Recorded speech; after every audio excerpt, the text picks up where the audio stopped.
আমরা সবাই জানি নির্দিষ্ট কোনো কিছুর আগে দা বসে, যেমন দ্য সান, দ্য বুক। কিন্তু আমি যদি আপনাকে বলি, কখনো কখনো আপনার নামের আগেও দা বসতে পারে, কিংবা প্রপার নাউনের আগে দা বসিয়ে দিলে অর্থের পুরো 12টা বেজে যেতে পারে। আজকের ভিডিওতে আমরা ইংরেজি আর্টিকেলের এমন কিছু অ্যাবনর্ম্যাল ব্যবহার দেখব, যা শুনলে আপনার মনে হবে এতদিন কি তবে ভুল শিখলাম। Welcome to our channel. ইংরেজিতে দাকে বলা হয় ডেফিনেট আর্টিকেল, কিন্তু এর এমন কিছু জায়গা আছে যেখানে এটি সাধারণ নিয়ম মানে না। চলুন সরাসরি সে অদ্ভুত ব্যবহারগুলোতে ডুব দিই। নিয়ম অনুযায়ী মানুষের নামের আগে দা বসে না। আপনি বলতে পারেন না দা রহিম, দা করিম, কিন্তু যখন আমরা কাউকে কারোর সাথে তুলনা করি তখন কিন্তু এটা বৈধ। যেমন, you are the Newton of our class. এখানে আপনি নিউটন নন, বরং আপনার মেধা নিউটনের মতো, সেটা বোঝাতে দ্য ব্যবহার করা হয়েছে। আপনি কি গিটার বাজাতে পারেন? যদি বলেন আই প্লে গিটার, তবে গ্রামাটিক্যালি আপনি ভুল।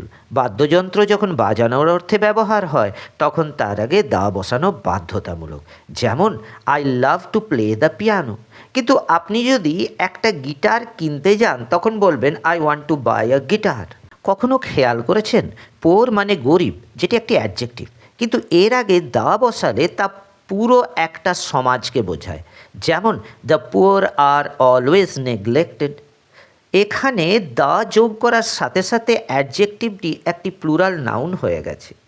ধরুন আপনি আপনার বন্ধুর সাথে এমন একজনের কথা বলছেন যাকে সবাই চেনে। Is he the Salman Khan? এখানে দায়ের ওপর জোর দিয়ে আমরা বোঝাই ইনি কি সেই বিখ্যাত ব্যক্তি। নাম এক হলেও গুরুত্ব বোঝাতে অ্যাবনর্মাল ব্যবহারটি দারুণ কার্যকর।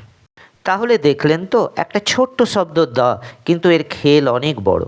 আর্টিকেলের এরকম আরও অনেক মজার নিয়ম আছে যা আমাদের দৈনন্দিন ইংরেজিকে আরও সুন্দর করে তোলে। ভিডিওটি ভালো লাগলে একটি লাইক দেন, কমেন্ট করুন এবং আমাদের চ্যানেলটি সাবস্ক্রাইব করে দেন।